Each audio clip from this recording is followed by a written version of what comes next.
Hey, Ninth and O. It's Kyle Barrett here. Glad to get to be a part of this whole devotionable thing.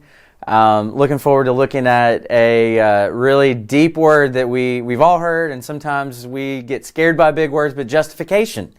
It's a familiar word, it's a common word, it gets kicked around, but what the heck is it, right? Justification, in shorthand, is basically how God sets us right with Him. And then all the fruit that flows from that are separate things. But this idea that how are people separated from God made right with God? Where we're going to look today is Romans 3:21-26. This is kind of one of those Mount Rushmore kind of verses. You know, I'm a gospel guy. I like the gospel, so I kind of go prodigal son, treasure hidden in a field, like that's my jam. But this is a critical verse. Some would even argue it's the most important passage in the Bible. People smarter than me can say that. I'm just going to say, hey, this is a rich text that I hope as we kind of fly by it, but still we can still grab some rich nuggets out of it. So Romans 3:21-26. Again, in this context of the Bible, the story of the Bible in 16 verses, as we get to this is kind of a turning point, if you will, in the storyline of the Scriptures. This is a big deal. And it even starts here in verse 21, Paul writes, "But now the righteousness of God has been manifested apart from the law." So even that idea, it's not just a flow of his argument is shifting. It's a chronological, there's something different. There's something that's happened. There's something that's come along that is going to shift the storyline. And that something's actually a someone. It's Christ who's come. Christ who's been manifested. So when we see this idea of, but now the righteousness of God has been manifested apart from the law, it's a righteousness that doesn't come from anything out there. It comes in the form of a person.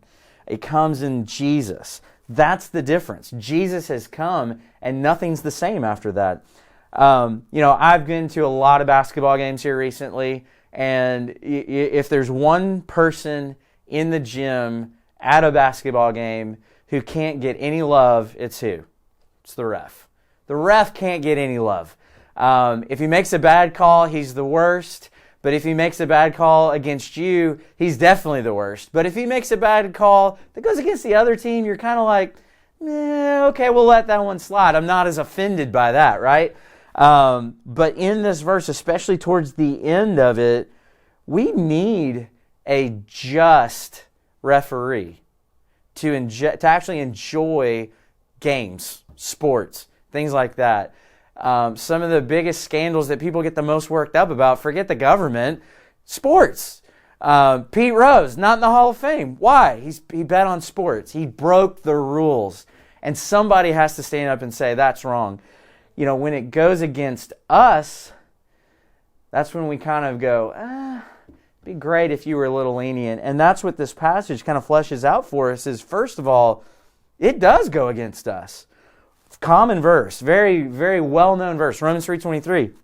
For all have sinned and what? Fallen short of the glory of God. In other words, we've robbed God. God's glory demands a response of admiration, of devotion, of love, affection. And what have we done? We've robbed God of that because of our sin. Because we think, you know what? I'm going to let this slide. God, you should too. But God doesn't do that. And it's right that He doesn't do that, and it's good that He doesn't do that, because if He's not just, like Paul talks about at the end of the passage, if He's not just, then His promises don't mean anything. And that's good news for us, that even though we kind of want the ref to let things slide so that it goes in our favor, that's really not good ultimately.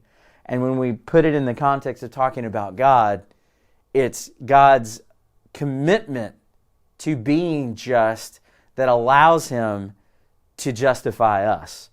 Who wants to trust a promise from someone who's a liar? And it's a good thing for us that God's not a liar. God demonstrates His righteousness by sending His Son to die in our place, and not just die in our place, but to raise from the dead to give us new life.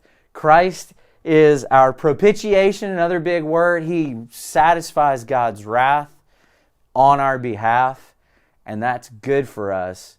But He also raised Him from the dead so that we can have life. And that's what we get in Romans 3:21-26, and this is a big turning point as we study the Scriptures. Thanks for your time. Love you all. See ya.